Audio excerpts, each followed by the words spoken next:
कृष्णारी जय श्रीराम. गुरुर्ब्रह्मा गुरुर्विष्णू गुरुदेवो महेश्वरा गुरु साक्षात परब्रह्म तस्मै श्री गुरुवे नमः. ओम सर्वमंगल मांगल्ये शिवे सर्वार्थ साधिके शरण्ये त्र्यंबके गौरी नारायणी नमस्ते. ओम मनोजवं मारुततुल्यवेगं जितेन्द्रियं बुद्धिमता वरिष्ठं वातात्मजं वानप्रमुख्यं श्रीरामदूतं शरणं प्रपद्ये. या महामारीमुळे 2 वर्षापासून आपल्या श्रीराम शक्तिपीठामध्ये सत्संग बंद आहे. जीवन जगण्यासाठी सत्संगाशिवाय पर्याय नाही. भगवान परमात्माचं मंगलधामाचं नाव आपल्या मुखात येणं फार गरजेचं आहे. 2 वर्षापासून ह्या महामारीमध्ये आपण बरंचसं काही शिकलेले आहात. कारण माणूस माणसासंगे कसा वागतो, कसा बोलतो, तो किती उदास आहे, तो स्वतःला एकटा समजतोय. ह्या महामारीमुळे तो घाबरून गेलेला आहे आणि काय करावं त्याला सुचत नाही. धर्मधन भाग्यवंतांनो, माझ्या माया बहिणींनो, सर्वांच्या चरणी कोटी कोटी प्रणाम करतो. आपण सर्वांनी सत्संग श्रवण करत असताना सत्संगामध्ये गुरुदेवांनी काय सांगितलेलं आहे त्याचं आपण प्रत्येकाने अनुकरण करायचंय.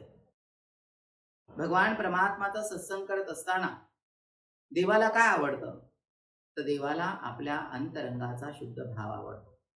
आपण सर्वांनी आतापर्यंत मी असं म्हणेल की 100पर्यंत आपले सत्संग झाले असतील आणि प्रत्येकाला सत्संगाची एक वेगळी ओढ लागलेली आहे. 2 वर्षापासून आपण एकांत्र आले नाही आणि सत्संग झाला नाही. या महामारीमुळं बऱ्याचशा काही आचारसंहिता होत्या आणि त्याचं आपण परिपूर्ण पालन केलेलं आहे. स्वतःची काळजी घेतलेली आहे आणि आपण आपलं जीवन जशी परिस्थिती आहे तसं आपण सगळे जगत आहात. भगवान परमात्माचं चिंतन करण्यासाठी आपल्या सगळ्यांना एकांत्र येण्याची फार गरज आहे. धर्मधन भाग्यवंतांनो, आपण जर साधू संतांचा इतिहास बघितला, आपण जर आपला सनातन हिंदू धर्म आणि सनातन हिंदू धर्मामध्ये जे आतापर्यंत जेवढेही अनंत भक्त होऊन गेले त्या भक्तांचं आपण जर उदाहरण पाहिलं किंवा आपण त्या भक्तांची जर भक्ती बघितली तर असं वाटतं आपल्याला की आपण काहीच करत नाहीये. आपल्या महाभारतामध्ये, रामायणामध्ये एकेका भक्ताचं ज्यावेळेस आपण उदाहरण देऊ किंवा एकेका भक्ताची आपण भक्ती बघू, उदाहरण आपण हनुमंतराय असतील किंवा भगवान परमात्माने जी ज्ञानगीता अर्जुनाला सांगितली तो अर्जुन असेल. धर्मधन भाग्यवंतांनो, रामायणामध्ये भगवान प्रभूंनी आपल्या हनुमंतरायाने भगवान रामाची कशी सेवा केली आपल्या सगळ्यांच्या समोर आहे. प्रत्येक काम प्रभूंचं करत असताना हनुमंतरायाच्या आजूबाजूला कुठेही लोभ, राग, द्वेष, काम, क्रोध हे षड विकार कुठेही आपल्याला दिसून येत नाही. याचं कारण आहे राम रामेति रामेति रमे रामे मनोरमे सहस्रनाम तत्तुल्यम राम नाम वराणने. भगवान प्रभूचं नामस्मरण करत असताना राम राम म्हणता रामची होईजे, पदी बैसुनी पदवी घेईजे. म्हणजे ज्यावेळेस प्रभूंचं हनुमंतरायाने नामस्मरण केलं, चिंतन केलं आणि आपल्या हृदय आकाशामध्ये प्रभू रामाला जे स्थान दिलं, विराजमान केलं, ते कधीही काढल्या गेलं नाही. आज प्रभू सप्तचिरंजीवामध्ये हनुमंतरायाचं उच्च कोटीचं असं नाम आहे, हनुमंतरायाचं स्थान आहे. सर्वात महत्वाची गोष्ट आहे, किती परीक्षा प्रभूंना देवा लागल्या. हनुमंतरायाला राम सेवेमध्ये किती परीक्षा देवा लागल्या. उदाहरण सीतामय्याचं संशोधन असेल, उदाहरण लक्ष्मणाला शक्ती लागलेली असेल, बरेचसे असे प्रसंग आहेत रामायणामध्ये. या हनुमंतरायाची अखंड श्रद्धा, भक्ती आणि प्रभू रामावरचं प्रेम आपल्याला दाखवून देते. ज्यावेळेस म्हणजे भगवान प्रभूची, हनुमंतरायाची अद्भुत शक्ती किंवा प्रभूप्रती प्रेम कसं होतं. ज्यावेळेस रामाच्या भक्ताला, प्रभूच्या भक्ताला एखादा मायावी किंवा एखादा निंदनीय व्यक्ती ज्यावेळेस फसवण्याचे प्रयत्न करतो किंवा ज्यावेळेस त्याला बदनाम करण्याचे प्रयत्न करतो, त्याच्या भक्तीमध्ये विघ्न आणायचे प्रयत्न करतो, त्यावेळेस प्रभू त्या भक्ताकडे सद्विवेक बुद्धी त्या भक्ताला परिधान करून त्या भक्ताकडे पूर्ण लक्ष देतात. उदाहरण आपण कालनेमी राक्षसाचं घेऊ. ज्यावेळेस लक्ष्मणाला शक्ती लागली आणि आपल्या हनुमंतरा दुर्नागिरी पर्वतावरती संजीवनी औषधी आणण्यासाठी, जडीबुटी आणण्यासाठी जेव्हा प्रभू हनुमंतराया ज्यावेळेस जातात, त्यावेळेस कालनेमी राक्षस एक विघ्न घेऊन तिथे प्रभू नामाचं भजन करतो आणि तो भजनाचं नाटक करत असताना हनुमंतराय जेव्हा बघतात, बघा तुम्ही ज्यावेळेस भगवंताची भक्ती करतात तर तुमच्या चेहऱ्यावरचा भाव, तुमचा हावभाव सांगत असतो की तुम्ही खरी भक्ती करताय का तुम्ही नाटक करताय, हे भगवान प्रभूच्या लक्षात येतं. हनुमंतराय जेव्हा कालियानेमी राक्षस अगदी भगवे कपडे धारण करून, अगदी वैराग्य धारण करून तो भगवंताचं नामस्मरण करत होता आणि पाहिल्याबरोबर प्रभू प्रभावित झाले. कारण प्रभूंना, हनुमंतरायाला रामाचं भजन केलेलं अतिशय आवडतं आणि ज्यावेळेस प्रभूंनी पाहिलं त्याच्या हालचालीकडे तर प्रभूंच्या लक्षात आलं आणि त्याच्या भगवंताच्या लक्षात आलं कालनेमी राक्षसाचा वध केला. वध केला म्हणजे भगवंतानं जीव हत्या केली का, मी असं म्हणेल नाही. कारण मनुष्यामध्ये जे षड्विकार असतात त्या षड्विकाराची हत्या केली जाते, त्या षड्विकाराचं हनन केलं जातं आणि कालनेमी राक्षसावरती विजय मिळवून प्रभू हनुमंतराया लक्ष्मणाचा प्राण वाचवण्यासाठी, संजीवनी आणण्यासाठी दुर्नागिरी पर्वतावरती गेले आणि तिथे गेल्याच्या नंतर भरपूर देवाच्या परीक्षा झाल्या आणि परीक्षा होऊन सध्या ती संजीवनी हातात येत नव्हती. तर भगवान प्रभूंनी त्यांच्या शक्तीने, भक्तीने, युक्तीने, विवेक बुद्धीने अक्षरशः पूर्ण दुर्नागिरी डोंगर हातावरती आणला आणि त्या संकट मोचनाने प्रभू लक्ष्मणाचा प्राण वाचवला. कारण लक्ष्मणाचा प्राण वाचवल्याच्या नंतर, कारण रामाचा प्राण म्हणजे लक्ष्मण, आणि प्रभूला इतका आनंद झाला की आज आपण रामायण वाचताना बरेचसे प्रसंग आपण ऐकतात आणि हनुमंतरायाची भक्ती आहे, हनुमंतरायाची एक निष्ठा आहे. हनुमंतराया किती शक्तिशाली आहेत. साक्षात भगवान शिवाचा अवतार म्हणजे आपले हनुमंतराया आणि विश्वनाथाचा अवतार असून सध्या शक्तिशाली, पूर्ण ज्ञानी असून सध्या कधीही दाखवण्याचे प्रयत्न केले नाहीये. तर भगवंताची भक्ती करत असताना आपला अहंभाव किंवा आपल्याकडे किती ज्ञान आहे ही दाखवण्याची गरज नाहीये. भगवान परमात्मा परिपूर्ण तो ज्ञानी आहे आणि तो ज्ञानाचा स्रोत असल्यामुळे आपण देवाकडूनच ज्ञान घेतलेलं असतं. आपण वैयक्तिक ज्ञानी नसतात. पण भगवान प्रभू सत्य स्वयंभू भगवान विश्वनाथ हनुमंतराय होते. पण हनुमंतरायाने कधीही आपल्या भक्तीमध्ये मी खूप ज्ञानी आहे, मी खूप श्रेष्ठ भक्त आहे असं दाखवलं नाहीये. उदाहरण आपण ज्यावेळेस रामायणामध्ये हनुमंतरायाचं देतात, तर हनुमंतराय प्रत्येक ठिकाणी एवढा नम्र भाव, एवढे नम्र आहेत की आतापर्यंत असा नम्र भक्त आपण कुठेही पाहिला नाहीये. साधू संत सध्या हनुमंतरायाला भक्तीची वाट, भक्तीचा मार्ग विचारतात. शरण शरण हनुमंता तुम्हा आलो रामदूता, काय भक्तीच्या त्या वाटा मज दावा व्यासुवटा. जगद्गुरु तुकाराम महाराजांनी गाथा म्हणजे, तुकाराम महाराजांचा गाथा म्हणजे पाचवा वेद. प्रचंड ज्ञान असून खरा भक्त कोण आहे, आपण भक्तीचा मार्ग कुणाला विचारला पाहिजे, भक्तीचा मार्ग कसा असतो, याच्यासाठी जगद्गुरु तुकाराम महाराज आपल्या सगळ्यांचं प्राण, आपल्या सगळ्याचं आराध्य दैवत अशा हनुमंतरायाला प्रश्न करतात. आणि म्हणून संत सज्जनांनो, धर्मधन भाग्यवंतांनो, माझ्या माया बहिणींनो, भगवंताची भक्ती करत असताना शरणागती फार महत्वाची आहे, नम्र भाव फार महत्वाचा आहे. आपल्या ज्ञानदेवाला माऊली का म्हटलं गेलं? ज्ञानाचा, नम्रतेचा आणि उदारतेचा कळस म्हणजे ज्ञानोबा. आणि आपण सगळ्यांनी आज आई वडिलांपेक्षाही श्रेष्ठ नातं साधू संतांचं असतं. आपण माऊली म्हटलं की आपल्या हृदयामध्ये प्रेम आणि वात्सल्य निर्माण होतं. आपल्याला त्याचं समाधान वाटतं. आपल्याला असं वाटतं की आपण देवाला भेटलेले आहोत. धर्मधर भाग्यवंतांनो, ज्यावेळेस भगवान प्रभू भावेचा भुकेला आहे, ज्यावेळेस भगवान प्रभूचं नामस्मरण आपण करतात, तो त्याचं निर्गुण निराकार रूप सोडून तो सगुण साकार होत असतो. भगवान परमात्माचं जर ठिकाण बघायचं असेल किंवा परमेश्वर कुठे राहतो हे जर पाहायचं असेल, तर सुंदर नारदाचा आणि भगवान परमात्माचा हा प्रसंग आहे. नारद भगवंताला म्हणतो, "का हो देवा, तुम्ही कुठे असतात? जर तुम्हाला शोधायचं असेल, तुम्हाला भेटायचं असेल प्रभू, तुमच्याशी जर हितगुज करायचं असेल, तर तुम्ही कुठे असतात?" तर भगवान प्रभू नारदाला म्हणतात, "नारदा, माझे भक्त गाती जेथे, नारदा मी उभा तेथे." भगवान परमात्मा असे नाही म्हटले, की तिथे मी बसलेलो आहे, अ, तिथे माझी गादी आहे किंवा तिथे मी आराम करत आहे, मी उभा आहे. ह्या वाक्याकडे लक्ष देणं फार गरजेचं आहे. पुंडलिकाच्या भेटी प्रभ्रम आलेगा.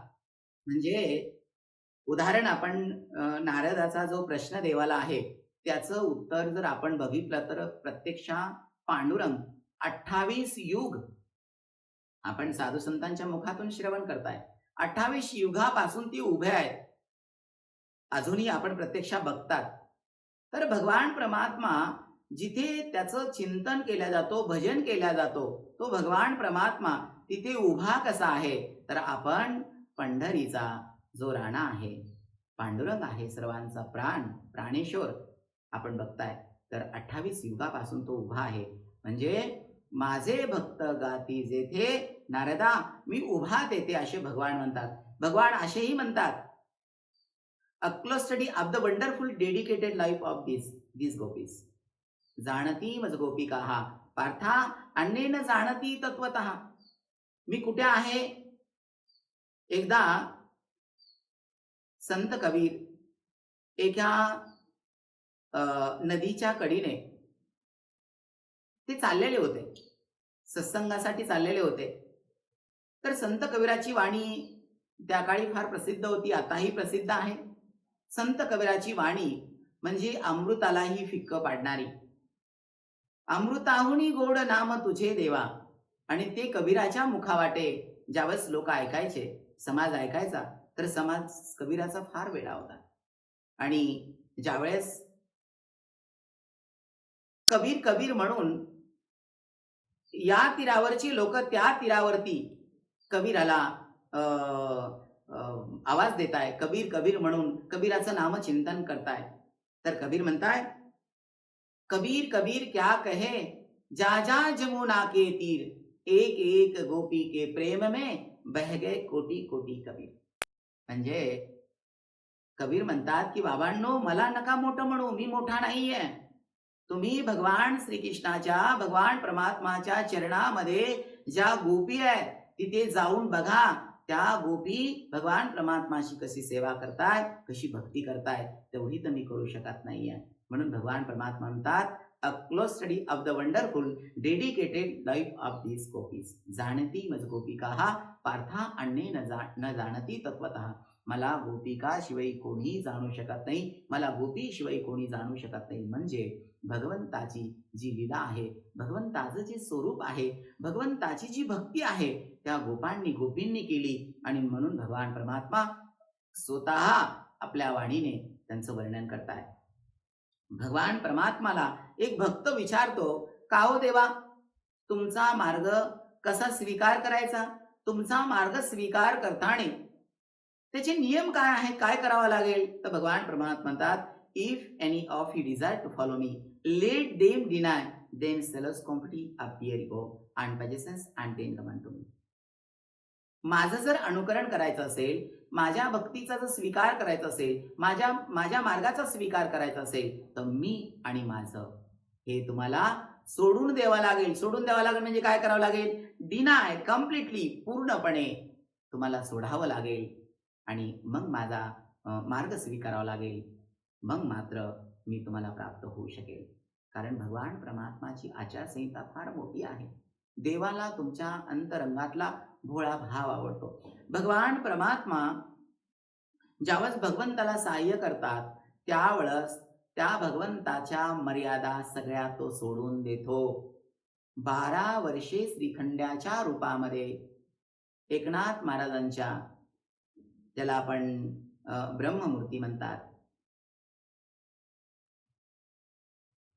12 वर्षे श्रीखंडाच्या रूपामध्ये भगवान परमात्मा पांडुरंग एकनाथ महाराजांच्या आश्रमामध्ये राहिला. याचं कारण काय आहे? याचं कारण आहे तुझ्या नामाचा महिमा तुझं न कळे मेघश्यामा.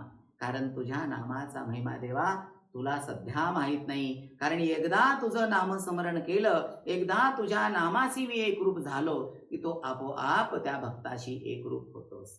उदाहरण आपण कानोपात्राचं घेऊ, उदाहरण आपण संत चोखामेळ्याचं घेऊ, उदाहरण आपण प्रल्हादाचं घेऊ, उदाहरण आपण जनाबाईचं घेऊ, उदाहरण आपण शबरीचं घेऊ, उदाहरण आपल्या हनुमंतराचं आहे.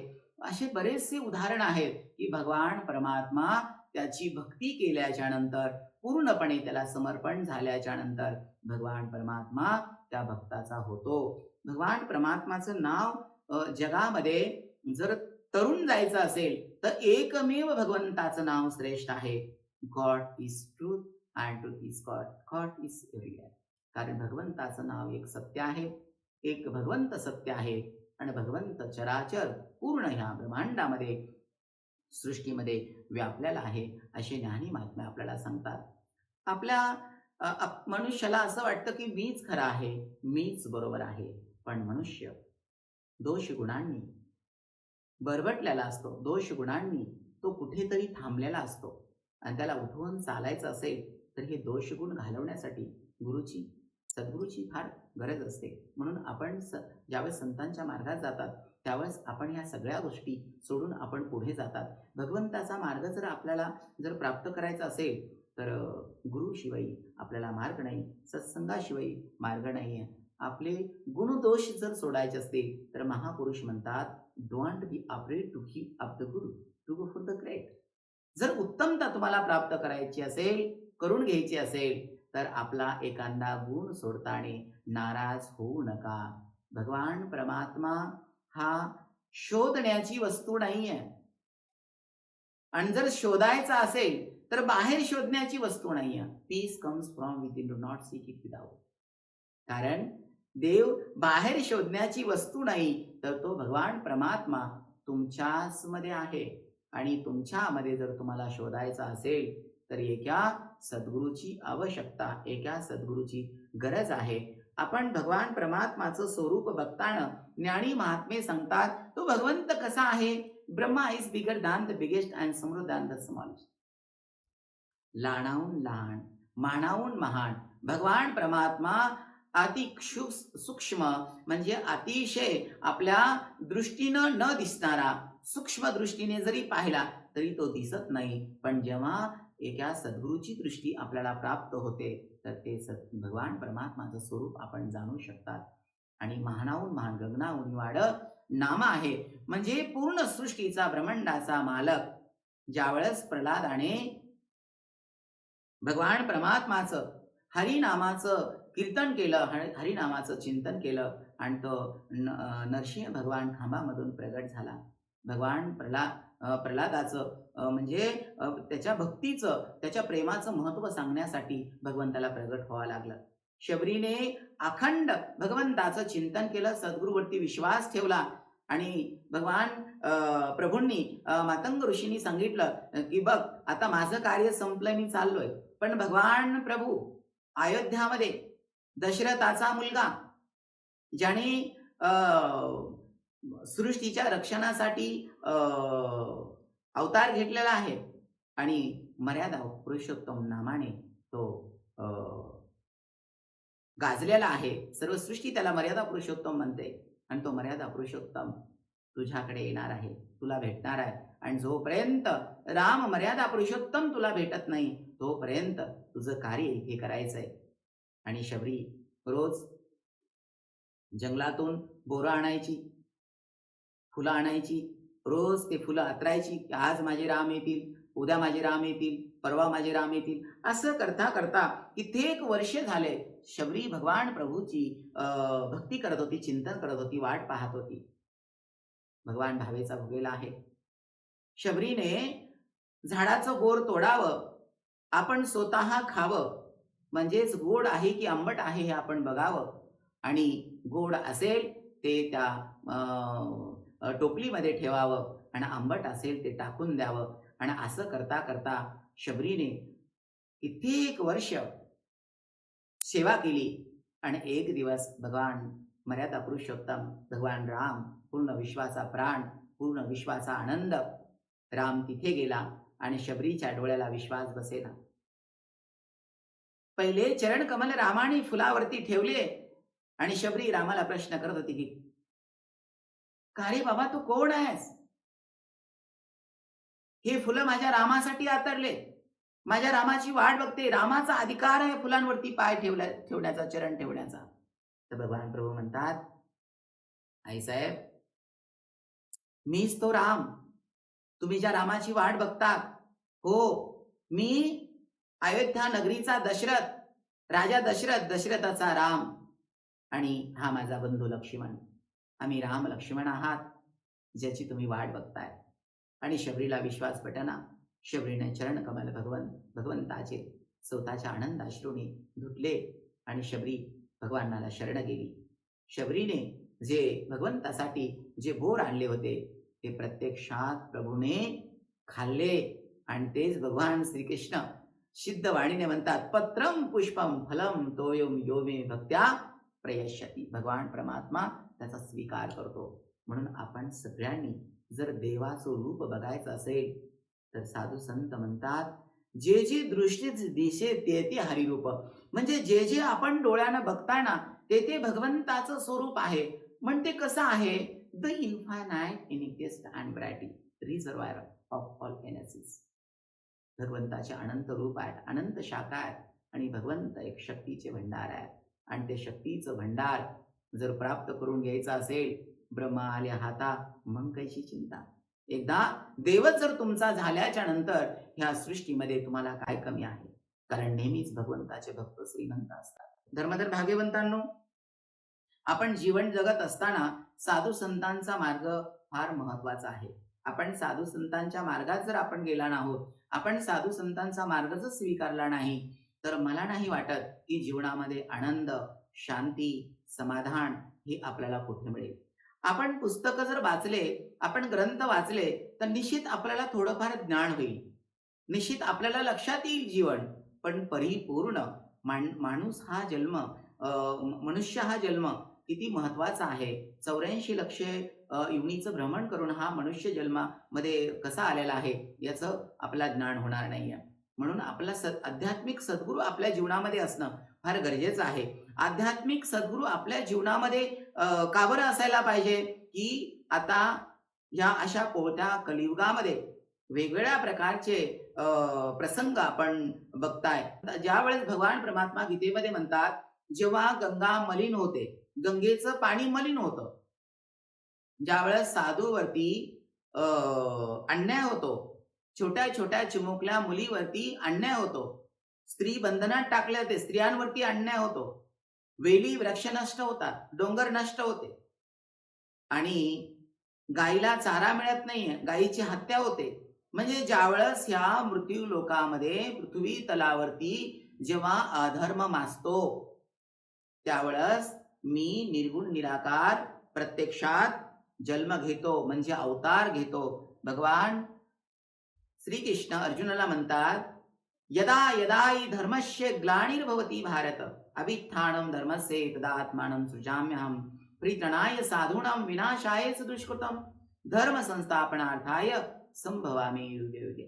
भगवान प्रभू म्हणतात की ज्या वेळेस सृष्टीचं नियंत्रण बदलतं, निसर्गाचं नियंत्रण बदलतं, अन्याय होतो, सज्जनाला भक्ताला जीवन कठीण होतो, त्यांना मदत करण्यासाठी आणि परत सृष्टीची सुव्यवस्था लावण्यासाठी मी प्रगट होत असतो, असे भगवान परमात्मा म्हणतात. म्हणून भगवंत निराकार निर्गुण आहे, तो प्रत्यक्षात आपण त्याला पाहू शकत नाहीये, किंवा भगवान परमात्मा आपल्याला प्रत्यक्षात दिसू शकत नाही आणि दिसला तरी आपली तेवढी सक्षम दृष्टी नाहीये, आपलं तेवढं ज्ञान नाहीये, आपली तेवढी भक्ती नाहीये आणि म्हणून भगवान परमात्मा मला भेटलाच पाहिजे याच्या मार्गात गेल्यापेक्षा भगवान परमात्माचं माझ्याकडून कसं चिंतन झालं पाहिजे, माझ्याकडून चांगलं कर्म कसं घडलं पाहिजे हे आपण लक्षात घेतलं पाहिजे. आणि म्हणून भगवान परमात्मा जर कोणाच्या माध्यमातून येत असतील तर महापुरुष, महामानव, आपण ज्या वेळेस देशाची सुव्यवस्था किंवा सृष्टीची सुव्यवस्थेचा प्रश्न येतो त्यावेळेस हे महापुरुष जन्म घेतात आणि हे महापुरुष त्यांच्या ज्ञानाने, त्यांच्या भक्तीने, त्यांच्या देश प्रेमाने, राष्ट्र प्रेमाने, त्यांच्या मानवता ह्या नात्याने ते अजर आणि अमर असं कार्य करतात की आपल्याला असं वाटतं की तो प्रत्यक्षात भगवंतच आहे आणि भगवंताचा अंश घेऊन हे महापुरुष, हे संत महात्मे, ऋषीमुनी कार्य करत असतात. म्हणून आपण संतांचा मार्ग शोधणं किंवा संतांचा मार्ग स्वीकार करणं फार महत्वाचं आहे. आजकाल आपण मोबाईलमध्ये असल्यामुळे, आजकाल आपण खूप स्टँडर्ड जीवन जगत असल्यामुळे आपल्याला असं वाटतं की देशाची खूप प्रगती झाली, जगाची खूप प्रगती झालेली आहे. पण जोपर्यंत आईचा सन्मान होत नाही, वडिलांचा सन्मान होत नाहीये, घरामध्ये बहिणीचा सन्मान होत नाहीये, स्त्री ह्या नात्याचा सन्मान होत नाहीये, जोपर्यंत गायीचा सन्मान होत नाही, साधू संतांचा सन्मान होत नाहीये, तोपर्यंत ह्या देशाची, राष्ट्राची, जगाची प्रगती होऊ शकत नाहीये.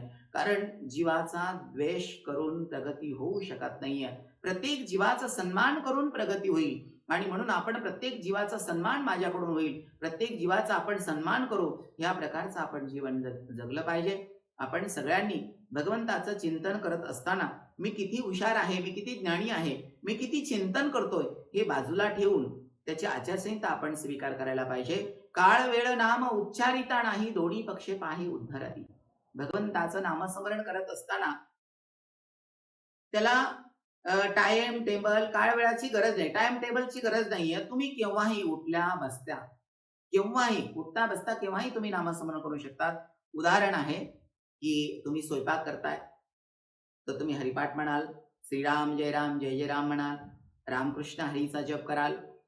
तुम्ही ज्यावेळेस शेतामध्ये काम करतात, निंदणाचं काम करतात, तुम्ही गवत काढण्याचं काम करताय शेतामध्ये, मशागत, शेतीची मशागत करण्याचं काम करताय किंवा तुम्ही आऊत हाकालताय किंवा तुम्ही कंपनीत कामाला आहात, एखादं प्रोडक्ट तुम्ही तयार करताय, म्हणजे तुमची जिथे वाणी रिकामी आहे, तुमचा हात काम करतोय, तुमचे डोळे काम करताय, तुमचे पाय काम करताय, तुमचे शरीर काम करतोय, पण तुमची वाणी मात्र काही काम करत नाहीये, तर त्या वाणीमधून भगवंताचं जेव्हा नामस्मरण होतं तेव्हा कर्म तुमचं पूर्ण होतं. आणि भगवंताचं नामस्मरण केल्याच्या नंतर जे जन्मता षडविकार आपल्यामध्ये आहेत ते षडविकार नष्ट होतात आणि एकदा षडविकार आपल्यातले गेले की मतभेद निघून जातात आणि परिपूर्ण चराचर विश्वामध्ये भगवान परब्रह्म कसं भरून आहे ते आपल्या लक्षात येतो आणि मग आपण प्रत्येकाचा सन्मान करायला लागतात. आपण प्रत्येकाला सन्मानाने आपण बोलायला लागतात किंवा वागवायला लागतात.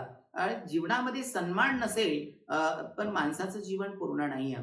आतापर्यंत आपण इतिहास वाचलेला आहे. इतिहासामध्ये वर्णव्यवस्थेच्या माध्यमातून किंवा जातीवादामुळे बऱ्याचशा अशा घटना आहेत की त्याच्यामधून बऱ्याच जातीवाद निर्माण झाला. जातीवादामधून वेगवेगळ्या प्रकारच्या जाती पडल्या. म्हणजे पांडुरंगाची भक्ती करणारे सगळेच आहेत, शास्त्राला धर्माला मानणारे सगळेच आहेत, पण जाती अनेक असल्यामुळे प्रत्येकाचे ग्रुप झाले आणि जाती वाटल्या गेल्या, महामानव वाटल्या गेले, संत वाटल्या गेले आणि त्याच्यामुळे समाजामध्ये एकी घडून आली नाहीये. एकी घडून जर समाजामध्ये आणायची असेल तर तुम्हाला पहिल्या प्रथम तर जात विसरावी लागेल. माणूस फार विद्वान होतो, फार प्रवचन करतो, कीर्तन करतो, कथा करतो, पण जेवढा जातीवरती प्रेम करतो तेवढा देवावरती प्रेम करत नाहीये. हा, जातीवर जर तुम्हाला प्रेम करायचं असेल तर मानव ही जात हिच्यावरती प्रेम करायला पाहिजे. मानव ह्या जातीला मानायला पाहिजे. मानव ही जात सोडल्याच्या नंतर मला नाही वाटत की कोणती जात श्रेष्ठ असेल आणि कोणता भेद श्रेष्ठ असेल. श्रेष्ठ आहे ती मानवता ही जात. मानवता जातीला तुम्ही फॉलो करायला पाहिजे. मानवता जातीचा विचार करायला पाहिजे आणि ज्याच्यामध्ये मानवता आहे ती ईश्वराची शक्ती आहे. ईश्वराने हे निर्माण केलेलं हे जग आहे आणि जातीवादामुळे बरेचसे भेद निर्माण झाले आणि त्याच्यामुळे अक्षरशः आपण जर देवीची भक्ती करत असाल तर आपण महादेवाची भक्ती करत नाही, महादेवाची भक्ती करत असाल तर आपण विष्णूची भक्ती करत नाही, विष्णूची भक्ती करत असाल तर आपण एखाद्या साधूला मानत नाहीये. तर म्हणजे तुमचं ज्ञान पुस्तकी ज्ञान असल्यामुळे किंवा वर्ण व्यवस्थेचा जातीभेद तुमच्यामध्ये असल्यामुळे तुम्हाला प्रत्येकामध्ये भेद वागतो. भगवान श्रीकृष्ण म्हणतात तुम्ही कोणत्याही देवताची भक्ती करा, तुम्ही कोणाचीही भक्ती करा, ती येऊन मलाच प्राप्त होते. मग भगवान परमात्मा जर सांगत असतील तर मग आपलं भगवान परमात्माच्या जास्त किंवा वेगळं ज्ञान आहे का? नाहीये. ज्ञानी हा परमेश्वर आहे आणि परमेश्वराने जे ज्ञान आपल्याला दिलेलं आहे, गीतेमध्ये काय नाहीये, गीतेमध्ये जगातलं सर्वस्व ज्ञान आहे. भगवान परमात्मा म्हणतात मै अध्यक्षेन प्रकृती सुयेतेस चराचरम हे तुनाने न कोणते जगत्यू परिवर्तते.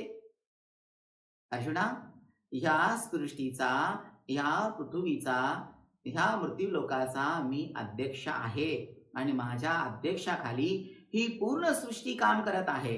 आणि भगवान परमात्मा जर अध्यक्ष असेल तर भगवंत जर सृष्टीचं सर्व पालन पोषण रक्षण करत असेल तर आपल्याला भेद करण्याचा अधिकार नाहीये, आपण ज्ञानी आहात म्हणण्याचा अधिकार नाहीये आणि आपल्याला भगवंताच्या आचारसंहिता मोडण्याचा आपल्याला अधिकार नाहीये. तुम्ही कोणाला प्रेम देऊ शकत नाही तर दुःख देण्याचा अधिकार नाहीये. तुम्ही कोणाला आनंद देऊ शकत नाही तर कोणाला त्रास देण्याचा तुम्हाला अधिकार नाहीये. भगवान परमात्मा गीतेमध्ये सांगतात यदा आदित्यगतम तेजो जगत भासयते किलम यचंद्रमेशचाग्नो तत्तेजो विधिमामकम. अर्जुना, सूर्य, चंद्र, अग्नी ह्या सगळ्यांना मी प्रकाश देतो. हे माझ्यामुळे कार्यरत आहेत, हे माझ्यामुळे कार्य करतायत. आणि जिथे सूर्याचा प्रकाश नाही, जिथे वारं वाहत नाहीये, जिथे चंद्राची शीतलता नाहीये, जिथे पाण्यालाही तारा नाहीये, तिथे माझं धाम आहे. म्हणजे हे जे पंचमहाभूत आहेत, ह्या पंचमहाभूताला चालवण्याचं काम मी करतो. माझ्या माध्यमातून ही पंचमहाभूते चालतात. हे असं ओतप्रोत ज्ञान ह्या धर्मगीतेमध्ये सांगितलंय. भगवान परमात्माने संन्यास योग सांगितला, संन्यासाचे लक्षण कसे असले पाहिजे. भगवान परमात्माने कर्मयोग सांगितला, मनुष्याचं कर्म कसं असलं पाहिजे. भगवान परमात्माने भक्तियोग सांगितला की भक्ताची भक्ती कशी असली पाहिजे. भगवान परमात्माने वेगवेगळ्या प्रकारचे योग सांगितले आणि त्या योगामध्ये भगवान परमात्माने एकच सांगितलं की माझी भक्ती करा, मला शरण या, चांगलं बोला, चांगलं वागा. भगवान परमात्माने हे सांगत असताना भगवंताने जरी वर्ण व्यवस्थेचे कुठे आपल्याला गीतेमध्ये श्लोक दिसत असतील, पण ती वर्ण व्यवस्था नेमकं देवाला काय म्हणायचं होतं ते माणसानं त्याचा विचार केला नाहीये. पण त्या श्लोकाला, त्या भगवंताच्या वाणीला माणसामध्ये प्रगट करून किंवा माणसामध्ये वेगळ्या प्रकारे मांडून वर्णव्यवस्था कशी तयार केली. ब्राह्मण, क्षत्रिय, वैश्य आणि शूद्र म्हणजे प्रत्येकाला प्रत्येकाच्या माध्यमातून काम दिलं. आता विचार करायची गोष्ट आहे, म्हणजे ह्या वर्णव्यवस्थेच्या माध्यमातून ज्यावेळेस वर्णव्यवस्थेचा आपण अभ्यास करतात किंवा वर्णव्यवस्थेचा आपण सखोल जाऊन विचार करतात, त्यावेळेस आपल्या लक्षात येतं की शूद्र कोण, ब्राह्मण कोण, वैश्य कोण, क्षत्रिय कोण. जातीवरून जर ही व्यवस्था असेल तर या व्यवस्थेला कुठेही थारा देता कामा नये. कर्मानुसार जर ही व्यवस्था असेल तर कर्मानं मनुष्य श्रेष्ठ होतो, कर्मानं मनुष्य ज्ञानी होतो, कर्मानं तो कर्तव्यगार होतो आणि कर्तव्यगार ज्यावेळेस होतो, कर्तव्याने तो मोठा होतो, त्याच्या ज्ञानाने तो पदवी ग्रहण करतो, उपाधी ग्रहण करतो. त्याच्या ज्ञानानं ज्यावेळेस समाजाला प्रबोधन करतो किंवा समाजाला त्याच्या ज्ञानामुळे आनंद मिळतो, समाजाची सुव्यवस्था कायम राहते आणि समाजाला एक चांगला मार्ग मिळतो. असे ज्ञानी महात्मे वर्णव्यवस्थेला कशा पद्धतीनं बघतायत, प्रत्येकाचा विचार, प्रत्येकाचा अभ्यास आहे. जातीनं वर्णव्यवस्था जर तुम्ही मांडली तर कधीही समाज एकांत्र येणार नाहीये, कधीही सत्संग होणार नाहीये. कारण तुमच्या खुर्च्या वेगळ्या असतील, तुमच्या बसण्याची जागा वेगळी असेल, तुम्ही रांगेला असाल तर तुमची रांग वेगळी असेल, वेगवेगळ्या प्रकारची ह्या सगळ्या गोष्टी असतील. आणि म्हणून आपण सगळ्यांनी वर्णव्यवस्था कशा प्रकारे मांडायची आपल्या आपल्या बुद्धीवर आहे, आपल्या ज्ञानावर आहे. आणि जातीनं जर वर्णव्यवस्था असेल तर आपण कदापि मांडता कामा नये. जातीनं एकच जात आहे मनुष्य जात, आणि मनुष्य जातीमध्ये मनुष्य कर्मानं श्रेष्ठ होतो. मनुष्य कर्माने प्रत्येक पदवी त्याला लाभल्या जाते, आणि कर्माने पदवी आपल्याला प्राप्त होते. आणि कर्मानुसार जर आपण विचार केला तर मला असं वाटतं अध्यात्माची, ज्ञानाची, सत्संगाची, भगवंताच्या भक्तीची फार गरज आहे. साधू संत हे जगाच्या कल्याणासाठी आलेले असतात.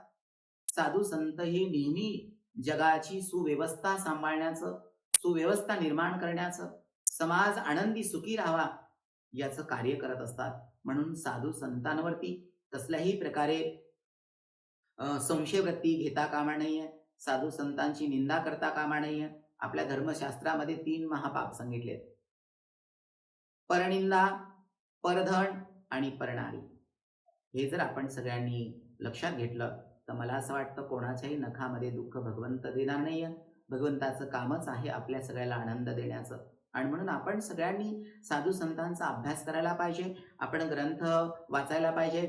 आपण साधू संतांचं ज्यावेळेस आपण काव्य वाचू, आपल्या देशावरती किती आक्रमण झाले, आपल्या देशावरती किती लोकांनी राज्य केलं. मग तुर्क असतील, मोगल असतील, इंग्रज असतील, बरेचशा अशा लोकांनी आपल्या भारतावरती राज्य केलं. पण एवढे लोक वेगवेगळ्या प्रकारे भारत लुटून, भारताची धन संपदा सगळ्या काही गोष्टी लुटल्या. पण आपला जो सनातन, जो भक्तीचा धर्म आहे, मानवता हा धर्म आहे, जी भारतीय संस्कृती आहे, ज्याला माणूस म्हणण्याची जी विद्या आहे किंवा माणूस म्हणण्याची जी दृष्टी आहे, करुणामय वात्सल्य, हे ते घेऊन जाऊ शकले नाही. कारण एवढा देश लुटला गेला, पण अजूनही हा देश जसाला तसा उभा आहे. आणि मी तर असं म्हणेल की हा देश पूर्ण विश्वामध्ये, पूर्ण जगामध्ये श्रेष्ठ का आहे? ही साधू संतांची परंपरा आहे, भक्तीची परंपरा आहे, शूरवीरांची परंपरा आहे. आणि ही परंपरा आपली श्रेष्ठ आहे. आणि श्रेष्ठ परंपरा ज्यावेळेस आपण मानू त्यावेळेस आपण इतिहास मागचा वाचणं, जाणणं फार गरजेचं आहे. इतिहास वाचत असताना मला तर असं वाटतं की आताची अशी परिस्थिती आहे, इतिहास वाचून कोणाला नावं ठेवल्यापेक्षा किंवा आता हिंसेच्या किंवा द्वेषाच्या गोष्टी केल्यापेक्षा इतिहास वाचून मला आता ह्या क्षणाला मला कसं जगायचंय, मी कसं जगलं पाहिजे, म्हणजे भगवंताची भक्ती कशी केली पाहिजे, इतिहास आम्हाला काय सांगतोय, आतापर्यंत आम्ही किंवा आमच्या मागच्या लोकांनी काय केलं, आतापर्यंत म्हणजे भारताच्या स्वातंत्र्याच्या अगोदर पासून स्वतंत्र आता देश आहे, तरीही पण आपण स्वतंत्र आहात का? अजूनही आपण काही बंधनामध्ये आहात का? बंधनं कोणती आहेत हे आपल्या लक्षात घेणं फार गरजेचं आहे. आणि जोपर्यंत आपण इतिहास वाचणार नाही, महापुरुष आपण जोपर्यंत वाचणार नाही, तोपर्यंत आपल्याला खरंच जीवन कसं जगावं हे लक्षात येणार नाही आहे. सत्संगाच्या माध्यमातून बरेच प्रश्न असे आहेत, मी बोलू इच्छितो पण बोलू शकत नाही. मी 1 तासामध्ये 40 मिनिटामध्ये मी किती बोलणार आहे. पण प्रत्येक सत्संगाच्या माध्यमातून मी एकच सांगायचे प्रयत्न करेल की इतिहास वाचा. इतिहास वाचल्याच्या नंतर इतिहास आपल्या जीवनामध्ये कसा निर्माण करायचा आहे, आणि ह्या महापुरुषांनी, महामानवांनी कसं काम केलं ह्या देशामध्ये येऊन, ह्या मायभूमीला हे विश्वरत्न कसे लाभले, ह्या मायभूमीला हे कोहिनूर अनमोल हिरे कसे लाभले, आणि ह्यांनी स्वतःचा प्राणपणाला लावून देशाची कशी सेवा केली आहे, कसे देशभक्त होते, हे कसे एकनिष्ठ होते, हे आपल्या लक्षात येईल. म्हणून आपण सगळ्यांनी ज्यावेळेस आपण समाजाचा विचार करतात, समाज वेगवेगळ्या प्रकारे वाटला गेलेला आहे. हे समाज जर एकांतर करायचं असेल तर ज्ञानी महात्म्यांचे उदाहरण देणं फार गरजेचं आहे. ज्ञानी महात्मे वाचणं फार गरजेचं आहे. आणि ज्यावेळेस आपण भक्ती मार्गात जातात, भक्ती मार्गात गेल्याच्या नंतर आपल्यामध्ये काम, क्रोध, मोह, मद, मत्सर म्हणजे षड विकार आहे, हे षडविकार आपल्या आजूबाजूला कुठेही असता कामा नये. हे लगेच जातील का? नाही. तर हे हळूहळू थेंबे थेंबे तळे साचे. कारण हळूहळू हे विकार जातील. ज्यावेळेस तुमच्या नामाचा जप वाढेल, ज्यावेळेस तुमचं चांगलं बोलणं वाढेल, किंवा ज्यावेळेस तुमचा चांगल्या लोकांशी संपर्क होईल. कारण संगत गुण पण फार महत्वाचा आहे. संतांची संगती ही कधीही वाया जात नाहीये. कबीर साधूच्या संगतीचं महत्व सांगतात.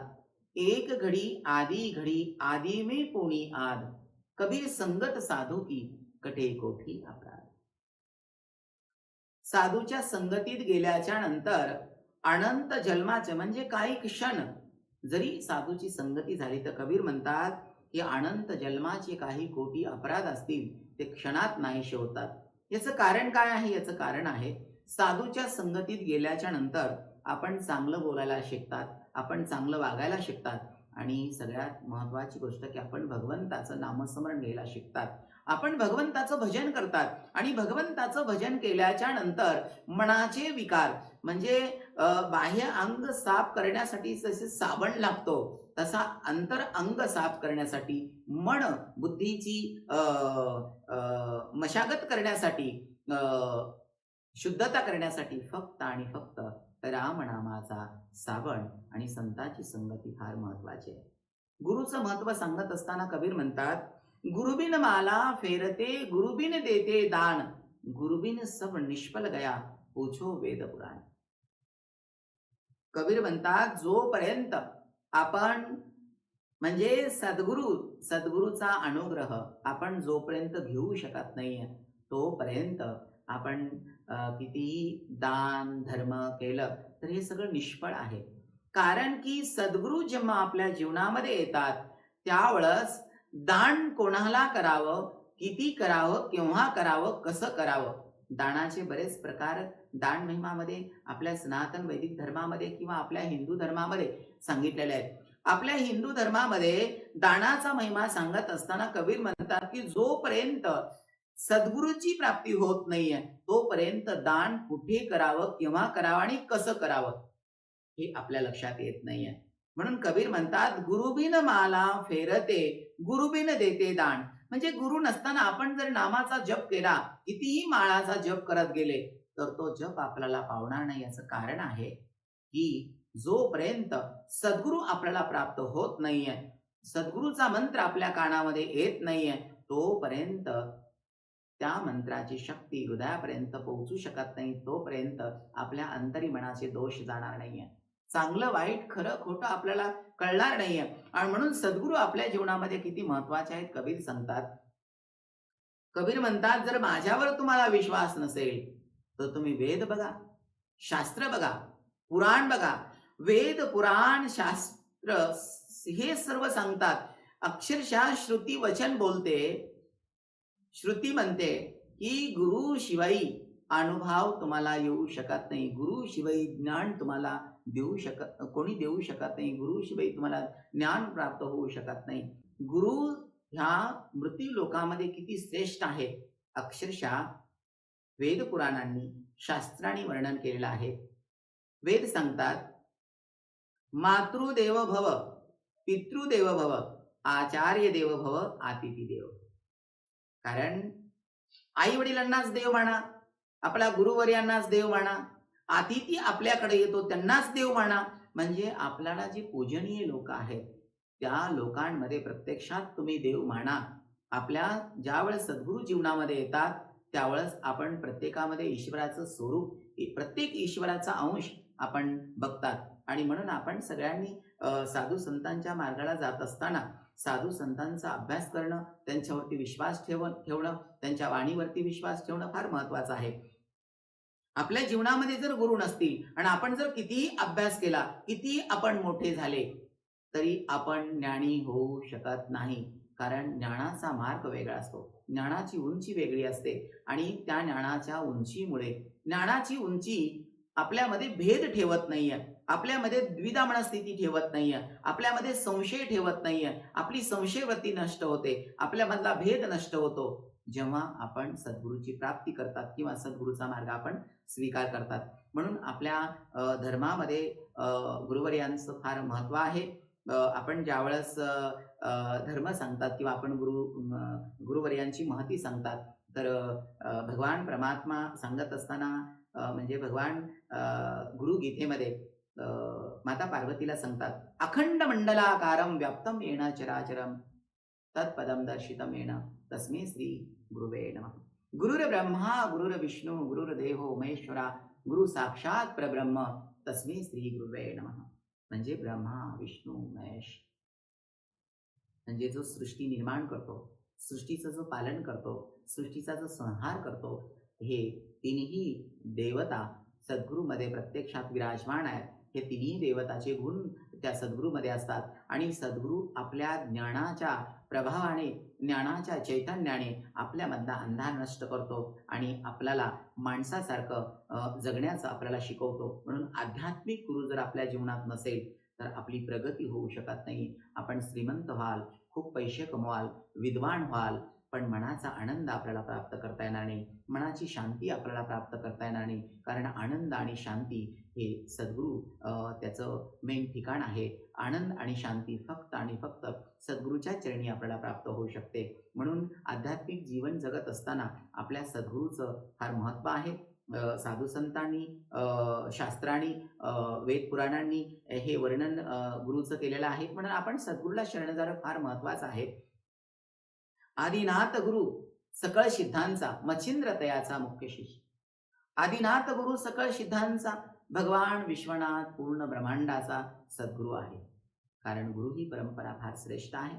आपण ज्यावेळेस गुरु परंपरेमध्ये जातात आणि आपण ज्यावेळेस सद्गुरूच्या जवळ बसून आपण जेव्हा ज्ञान ग्रहण करतात, तर आपली पूर्ण आपल्या जीवनामध्ये कायापलट आपल्या जीवनामध्ये बदल होतो आणि आपण एक साधारण मनुष्याचं जीवन जगत असताना आपण दुःखाकडे किती लक्ष देतात, सुखाकडे किती लक्ष देतात, आपण ज्ञान भक्तीकडे लक्ष देत नाहीये. आणि म्हणून आपण सद्गुरूच्या सान्निध्यात गेल्याच्या नंतर आपल्याला सुखाचं महत्त्व, दुःखाचं महत्त्व, भक्तीचं महत्त्व कळत असतं. म्हणून आपल्या जीवनामध्ये सुख जर प्राप्त करायचं असेल, आपल्या जीवनामध्ये आनंद प्राप्त करून घ्यायचा असेल, तर सद्गुरूची संगती फार महत्त्वाची आहे. आपण सगळ्यांनी सनातन धर्माचा विचार करत असताना एकच विचार करा, की कर्माने मनुष्य श्रेष्ठ होतो.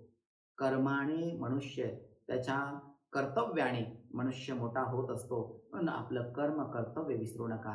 कर्म कर्तव्य करत असताना भगवंताची भक्ती जेव्हा आपण करतात आणि कर्माला आपण जास्त महत्त्व देतात, तर भगवंताची भक्ती निष्फळ जात नाही. भगवंताची भक्ती करत असताना तो भगवंत आपली भक्ती निष्फळ कधीही जाऊ देत नाहीये.